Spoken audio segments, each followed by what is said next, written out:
Bienvenidos a este iceberg, donde exploraremos algunos de los casos más perturbadores ocurridos en Costa Rica. A lo largo de la historia, este hermoso país ha sido escenario de hechos que desafían la comprensión y nos dejan con más preguntas que respuestas. Prepárate para sumergirte en este iceberg, sobre los casos más perturbadores de la nación tica.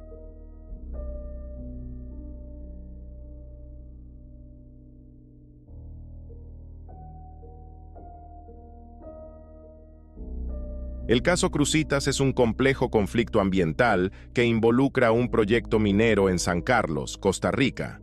A finales de los años 2000, el gobierno autorizó la extracción de oro a cielo abierto, desatando una ola de críticas por los riesgos ecológicos, como la deforestación y la contaminación por cianuro. A pesar de las protestas y las batallas legales, la concesión fue anulada en 2010, pero el daño al medio ambiente ya estaba hecho. Este caso se convirtió en un símbolo de la lucha por la justicia ambiental en el país, reflejando la tensión entre desarrollo económico y protección del entorno natural.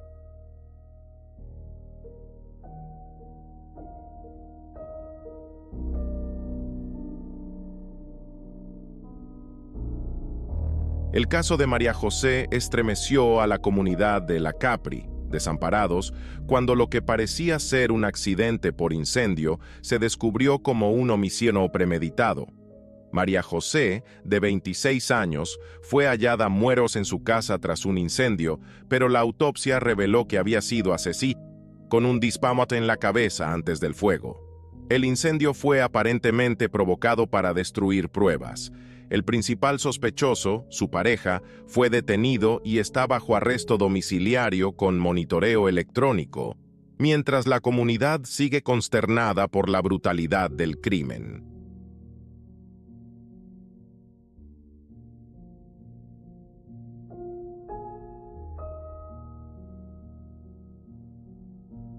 El 12 de julio del 2005 inició un incendio que consumió toda una sección completa del complejo hospitalario Calderón Guardia. En el siniestro incendio fallecieron 19 pacientes que no pudieron ser evacuados y 3 miembros del personal de enfermería. Las pesquisas determinaron que el siniestro incendio fue provocado y por ello fue condenado a 20 años de prisión a un enfermero de apellido Ledesma.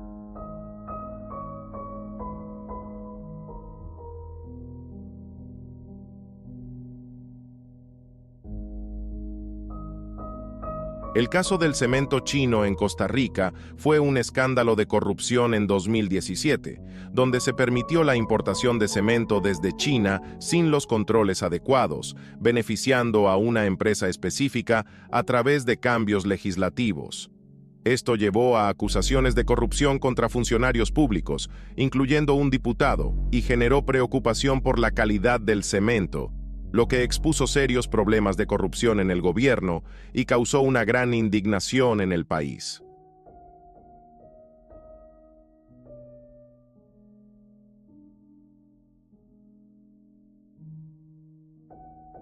Este fue el apodo o sobrenombre con que fue conocido un asesino, a quien se le atribuye las muertes de 2 menores de ambulantes llamadas Yvette y Jacqueline, de 14 y 17 años respectivamente.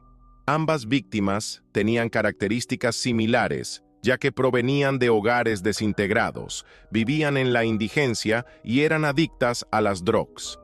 El caso llamó la atención debido a que se encontraron partes del cuerpo en diversos ríos de la parte sur de la capital. Para cortar los cuerpos se utilizó una sierra. Nunca se pudo determinar al responsable de este atroz caso.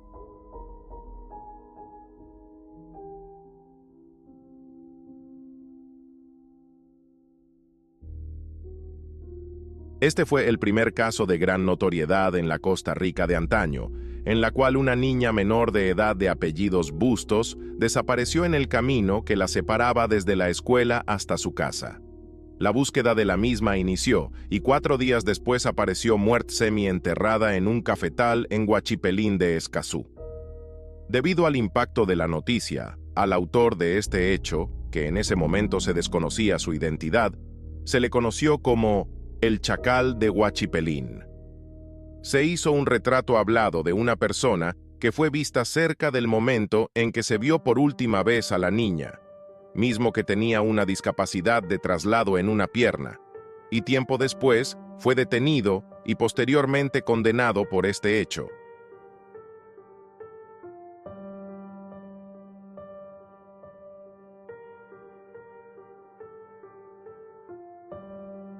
Un domingo de Ramos, iniciando Semana Santa como era tradicional en ese entonces, se hacían peregrinaciones hacia una cruz que se ubica en un cerro al sur de la capital costarricense, siendo que el 6 de abril de 1986 fueron asesinadas brutalmente 7 mujeres entre los 41 y 4 años respectivamente.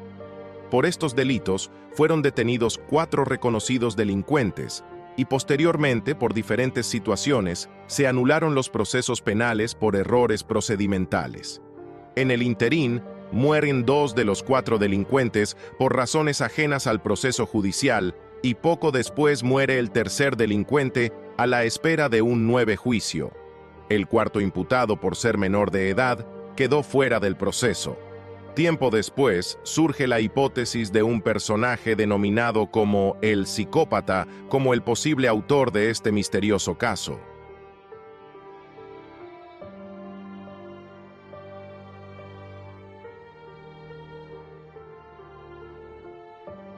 Una menor de edad de 6 años desapareció de su casa en Santo Domingo de Heredia. A pesar de la intensa búsqueda que se originó, no fue posible dar con su paradero. Un año después, un primo de la menor fue sentenciado a 25 años de prisión por la sustracción de la menor, reducidos posteriormente a 20 años. El caso de Yerelin generó una alta preocupación en la ciudadanía costarricense y propició la discusión de medidas de alerta temprana, llevando a la promulgación de una ley asociada con su nombre. La ley, aprobada en julio de 2015, crea un sistema de alerta y procedimiento para la coordinación y reacción inmediata entre las instituciones públicas y privadas ante la desaparición o sustracción de personas menores de edad.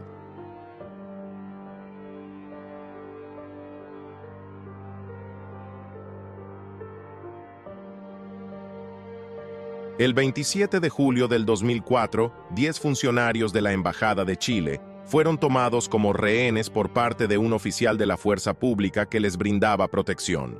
La toma inició a las 15:45 horas y a pesar de las negociaciones que se intentaron, no resultaron.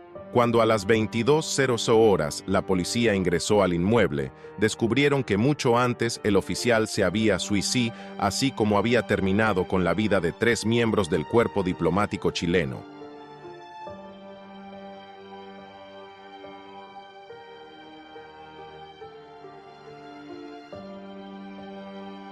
Locutor de origen colombiano y nacionalizado costarricense, Parmenio Medina era el director del programa radial La Patada, un espacio en la radio costarricense de corte humorístico pero crítico, siendo este asesí cuando estaba realizando unas investigaciones sobre una emisora radial.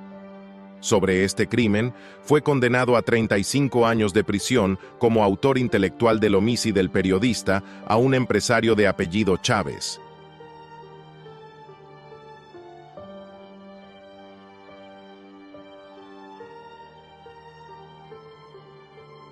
En junio de 2019, 2 explosiones sacudieron las inmediaciones de la Asamblea Legislativa y un importante medio de comunicación.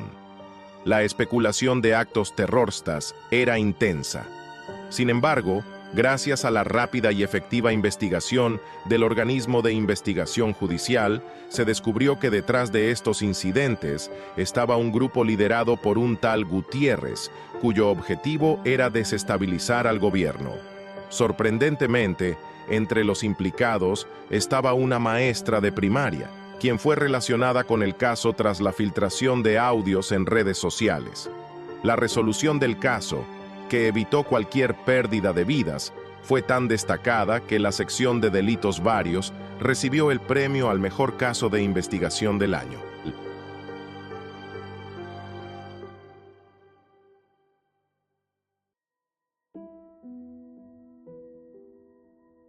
El 19 de enero del 2017, 4 estudiantes de la Universidad de Costa Rica y un quinto adulto más perecieron degollados en una residencia estudiantil en Liberia, Guanacaste, al norte del país, por heridas producidas con arma blanca, siendo que la sexta víctima, una menor de edad, fue trasladada al hospital de la localidad con heridas de consideración donde fue intervenida quirúrgicamente para ser salvada. El hecho conmocionó al país entero debido a la violencia con que las víctimas inocentes fueron brutalmente masacradas. 2 semanas después, se detuvo por este hecho a un sujeto de apellido Ríos, vecino de la residencia estudiantil, quien gozaba de un beneficio carcelario.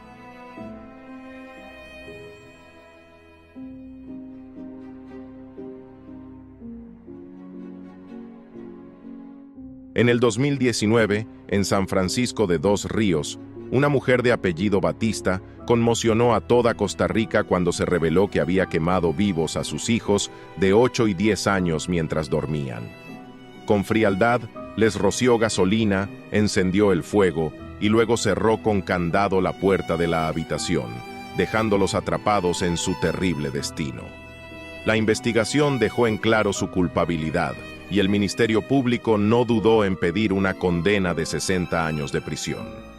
Lo más escalofriante fue su total falta de emoción durante el juicio, a pesar de la abrumadora evidencia en su contra.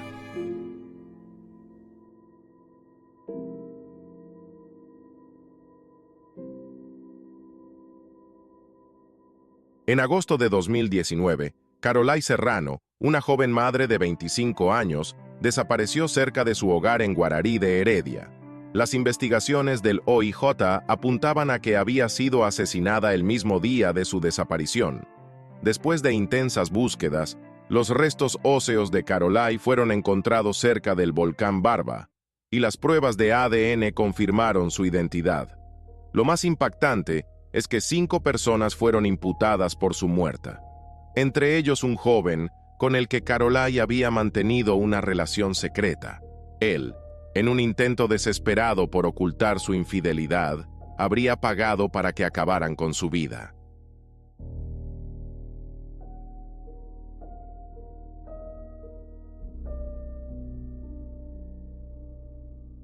El 7 de noviembre de 2018, los vecinos de Escazú quedaron horrorizados al ver a un perro caminando por la calle con una extremidad humana en su hocico.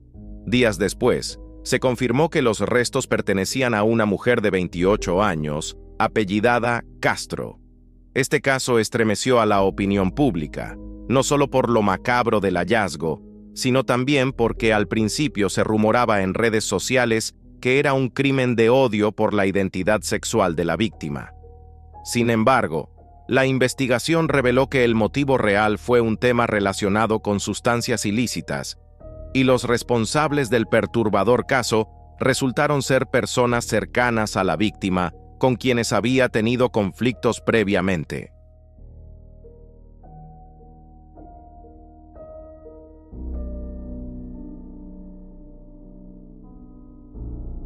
El 26 de junio de 2013, un hombre de apellido Elizondo, junto con un cómplice, asaltó un autobús en Gandoca, Manzanillo, y le quitó la vida a tiros al conductor del autobús, pero su racha de violencia no terminó ahí. Apenas 6 meses después, el 6 de enero de 2014, en Suerres de Pocosí, le arrebató la vida a un finquero, obligándolo a caminar hasta una fosa antes de dispararle. Luego, en septiembre del mismo año, intentó matar a otro finquero por haberlo llamado ladrón, y en su lugar terminó asesinando a 3 personas, 2 de las cuales fueron lanzadas a un río. Su violencia culminó en octubre de 2014, cuando decapitó y decapitó a 2 jóvenes que descubrieron una plantación de marihuana que él cuidaba. Este hombre, que ya había cumplido 20 años en prisión por un homicidio anterior, fue finalmente capturado tras una persecución policial. En total, se le atribuyen 7 asesinatos confirmados, y ahora cumple una larga condena en prisión. Y así concluye este iceberg de los casos más perturbadores que han dejado su huella en la historia de Costa Rica. Historias que nos recuerdan que, incluso en los lugares más paradisíacos, el misterio y lo inexplicable pueden acechar en las sombras. Si te impactaron estas historias, no olvides dejar tu opinión en los comentarios, suscribirte para más contenido como este y activar la campanita para que no te pierdas nuestros próximos videos. Cuídate y recuerda, la realidad a veces es más inquietante que la ficción.